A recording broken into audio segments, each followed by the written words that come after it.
Se essa nave anda raspando no asfalto, tem meu respeito. Ou se ela porta usar o 20 cromado, tem meu respeito. Tem meu respeito. Se o porta-malas dessa nave tá entupido e quando passa chama a atenção dos bicos, tem meu respeito. Tem meu respeito.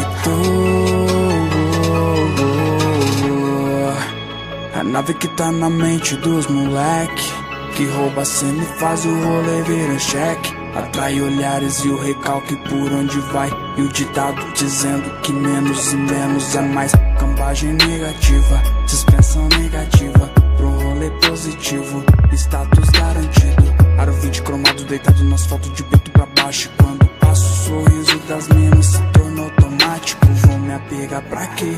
Tô solto com essa nave, preciso mais de um mel pra adoçar meu Campari. Nave que corta na pista, coração louco no peito, que faz do dono um artista merecedor de respeito. Vai chorar quem disse que não dava, vendo os moleque desfilar de nave braba.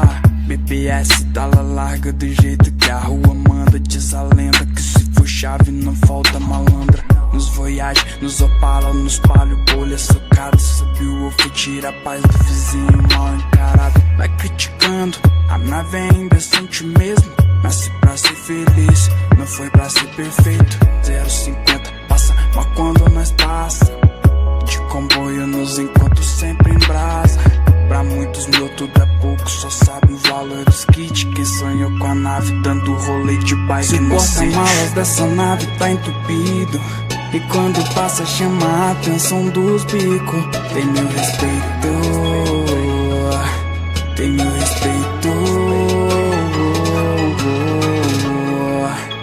A nave que tá na mente dos moleque, que rouba a cena e faz o rolê virar cheque. Atrai olhares e o recalque por onde vai, e o ditado dizendo que menos e menos é mais. Tem que ser aplaudida se tiver socada, se não subir no guincho porque o para-choque garra.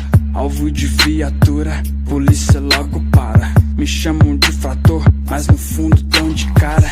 As minas de roupa curta combinando com a mola, e mijam Guaraná a 160 por hora. GTI é filé, ainda mais de TSW. Isso aqui geral quer, mas há um preço a ser pago. Carro baixo com som alto e o sonho mais alto ainda. Invejoso quer meu regresso, tão fazendo fila.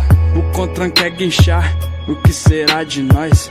Enquanto o Blade existir, a cena dub vai ter força. Se o porta-malas dessa nave tá entupido e quando passa chama a atenção dos bicos, tem meu respeito. Tem meu respeito. A nave que tá na mente dos moleque, que rouba a cena e faz o rolê virar cheque. Atrai olhares e o recalque por onde vai, e o ditado dizendo que menos e menos